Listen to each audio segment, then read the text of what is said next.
మే 7న operation Sindoor తో పాకిస్తాన్ కు అర్ధరాత్రి సూర్యుని చూపించింది ఇండియన్ ఆర్మీ. అయితే ఆపరేషన్ సింధూర్ తర్వాత పాకిస్తాన్ డ్రోన్లు క్షిపణులతో భారత్ పై దాడి చేసింది. అమృత్సర్లోని స్వర్ణ దేవాలయంపై దాడికి ప్రయత్నించగా భారత సైన్యం ఆ దాడిని తిప్పికొట్టింది.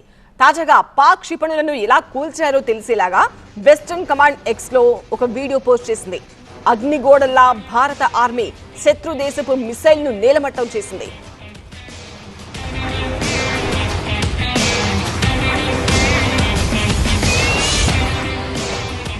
నేను ఏడీ గన్, శత్రువు కనిపిస్తే లేపేస్తా అనే ట్యాగ్ లైన్ తో రిలీజ్ చేసిన ఈ వీడియోలో ఆపరేషన్ సింధూర్ లో ఈ గన్ అసాధారణ సామర్థ్యాన్ని ప్రదర్శించింది.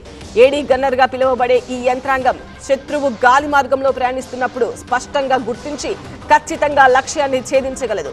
దీనికి సంబంధించిన వీడియోను వెస్టర్న్ కమాండ్ అధికారులు తాజాగా విడుదల చేశారు. ఈ వీడియోలో గగనతల దాడుల దృశ్యాలు, పాకిస్తానీ డ్రోన్లను భారత సైన్యం కూల్చివేయడం, దాడి సమయంలో సైనికుల అప్రమత్తతను వివరంగా చూపించారు. శత్రువులను ఎదుర్కొనే క్రమంలో సైనికులు తీసుకుంటున్న జాగ్రత్తలు ఈ వీడియోలో స్పష్టంగా కనిపిస్తోంది. ఈ వీడియో సోషల్ మీడియాలో ఇప్పుడు వైరల్ గా మారింది. భారత సైన్యం చూపిన ధైర్యాన్ని నెటిజన్లు కొనియాడుతున్నారు. దేశ భద్రత కోసం సైన్యం నిరంతరం మేల్కొని ఉండడాన్ని ప్రజలు గర్వంగా గుర్తిస్తున్నారు.